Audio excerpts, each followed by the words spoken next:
You're listening to In the Zone with Fred and Angela on Sports Radio 1340 WEPM. And welcome back, guys, on this Wednesday afternoon. Congratulations to Paul Espinoza of Charlestown, winner of the Orioles Nationals tickets. Be sure to listen in tomorrow. We'll give away another pair of those tickets for the June 23rd game against the Washington Nationals. And we are now joined with Coach Carol Kamensky, former head softball coach of Musselman High School, and she was at the first annual alumni softball game this past Saturday. And Coach Kamensky, how was that for you, seeing some of your old players? It was a deja vu. It was wonderful. It was so great to see some of our former players who are still in really pretty good softball shape. I was amazed that they still have the arm and they still have the bats, and they even have some wheels. Some of them don't turn as fast as they used to, but they definitely have wheels.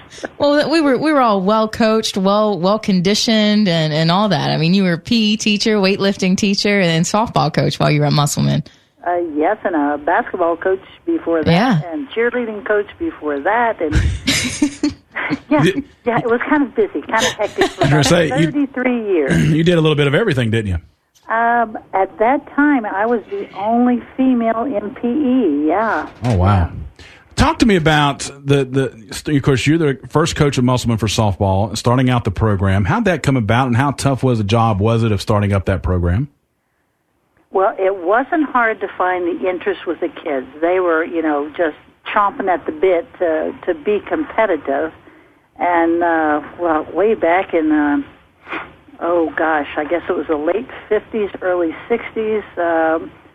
Somebody down at the state education department decided that females should take it easy, that the competitive sports were too difficult for them. I mean, they had competitive sports in the 50s, but then there was a ban on it, and I was... all through college, I was thinking, I'm hoping that when I get my chance that we can bring it back. And, oh, my gosh, thank God for Title IX. That was my saving grace.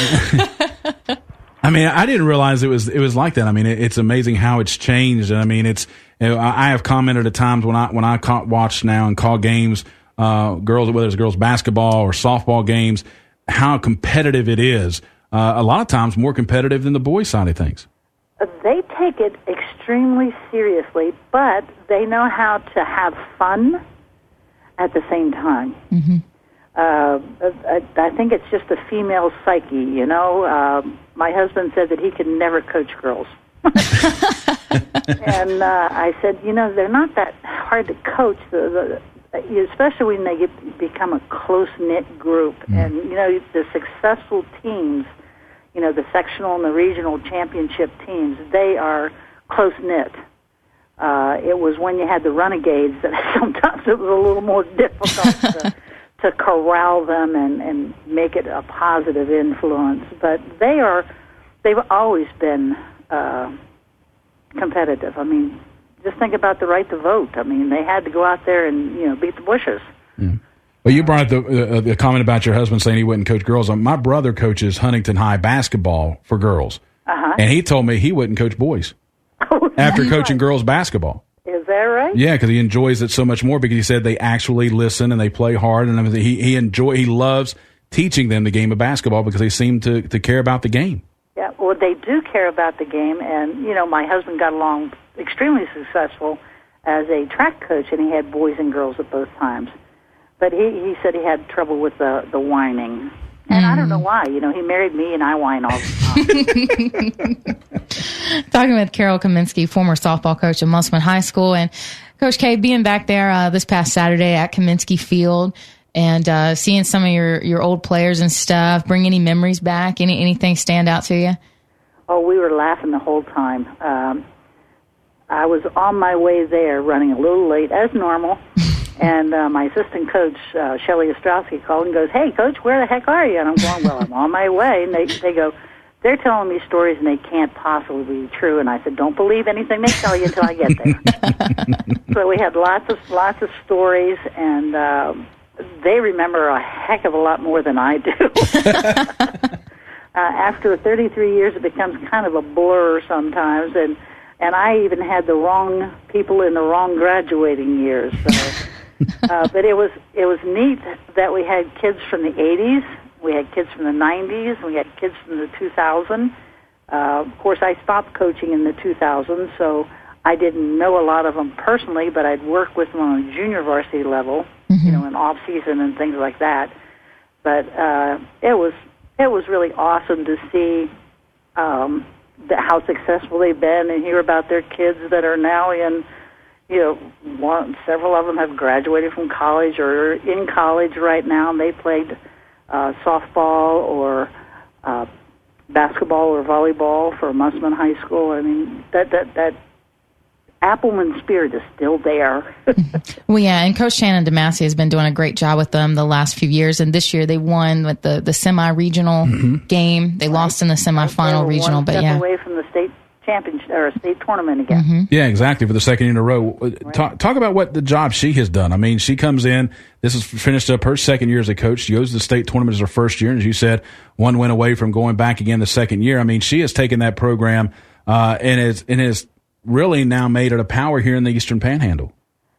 I can't say enough about how well she has blended into the program, how she is keeping the kids excited, keeping them motivated, and keeping their heads screwed on straight. I mean, there's a lot of external stuff going on these days that wasn't going on back in the 70s and 80s, and she has found a way to reach them and to motivate them and direct them. She's doing a great job, and she's already, as just a young coach at Musselman High School, she's already bleeding green. So, it's amazing the job that she is doing. Talking with former head softball coach Carol Kamensky. And Coach Kamensky, I think you retired just before I graduated, so it would have been in about 2002? Let's see, it was 9/11/2000. Okay, okay. Yep. And so what have you been up to lately? I know we talked a little bit the other day. You said you've taken up golf now? When I retired, my husband was still working as an insurance agent, and our best friends, the Prices, decided that they had to give me something to do to keep me out of my husband's hair. So they slipped a set of golf clubs into my car and said, "Learn the game." So I kind of fell in love with the game, and Coach Price, after school, he would take me down to Locust Hill, and we'd walk 9, and he'd go, "That's not right, do it again, put the ball down," always the coach. So I've been playing a lot of golf. I've had some injuries, what I call old poop injuries, like I fell on the ice and separated a shoulder, and that brought my game to a halt there for about a month. And then I had a knee replacement last year, and now it's doing great. So I'm still into golf big time. I have more time to do flowers and gardening. As the kids say, you haven't changed a bit, and I'm going, I'm a lot fluffier than I was when I was in school. So my cooking has increased, and my waistline has increased, and I've been a little more active in my church. So I'm just doing little things. We do Meals on Wheels once a month. I love doing that. We have adopted a couple of grandkids that we love to take here and there. So we do trips. We just came back from a beautiful, wonderful 16-day cruise in the Mediterranean. Wow. And I heard it's our first cruise, because I was always in the impression that cruises were for newlyweds, which I certainly wasn't, or nearly dead, which I certainly am. So we decided to take that cruise. And it was the most active cruise I think anyone could take, because I lost weight on that cruise with all the walking. So we take trips. We like to spend the month of February down in Myrtle Beach for golf. Nice. And just spending more time at home, just chilling out. Yeah. My schedule before was really hectic, and it felt good to chill. Well, what's the one thing that you've seen difference-wise from when you coached in that's different in the game of softball? I mean, from not just the playing part of it, but just the overall with the competition. Has that changed a lot, or what else has changed about the game? Well, in the 70s, late 70s, when we started, we had trouble finding enough teams to play. Like, it's easy to get, a 30-game schedule right now. And in the 70s, we were kind of limited in like a 30-mile radius of softball teams, mostly in Maryland and Virginia, and just a few in West Virginia. Now they've got, tournaments that you can go to on weekends, so the scheduling is a lot easier now than it was before. The kids are so much bigger and stronger and faster than they were back in the 70s. I think it's growth hormones or something. I don't know. I think they pump it into our meat. It's all in the chicken, yeah. Yeah, those chickens are really pumped up now, pumping iron. But I couldn't believe that the kids that were the alumni that were there in the 2000s, they had arms on them. I mean, my kids were always short and skinny and quick, but not big and strong. I mean, when we look at the third baseman, the Adams girl, she was a great kid to work with. Sorry, I didn't get a chance to work with her hands-on except for the alumni game, but she was so much fun and strong girl. I mean, we called her the Hoover over there at third base. She was just gobbling up everything. Lisa Cook's daughter, what a heck of a nice pitcher, the D.D. Yates girl. Good pitcher, but strong, big, strong. And then I had little Donna Tuning, my catcher, who was like, she says she's 5 foot. I don't think. But, she can still play the game. April looks like she did in high school. April Wilkins looks like she did in high school. Looks really good. Tia Freeland, I don't know these married kids' names. I just remember their, maiden name. Yeah. Amanda Butts. She was probably one of my bigger athletes toward the end of my years. It seems like the kids are so much bigger and stronger and faster. When we developed that field, which is now Kamensky Field, I'm humbled, we put the fence out there at a distance I thought would be challenging. Well, even the little guys are popping out over the fence right now. Like, what was I thinking? But it's a great field, and Fred and I love the press box there. Yeah. I have never been in the press box. It's nice. Yeah, I like I've been down on the field where the dust goes up your nose and all that stuff.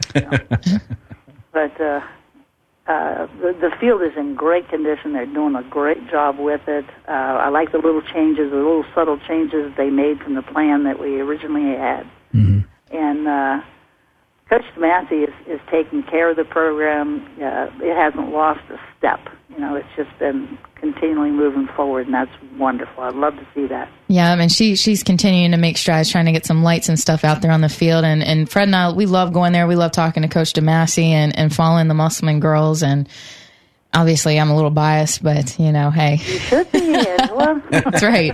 I'm allowed that a little bit. Yes, you so are. anyways, but Coach Kamensky, we appreciate you coming on and talking with us a little bit. And, annual softball game, so everybody will be out there again next year. Yes, I'm looking forward to it. I hope that they can do a really nice fundraiser and get lights so it won't be so hot. There you go. Sounds good. Okay. All right, Coach. Thanks a lot. All right.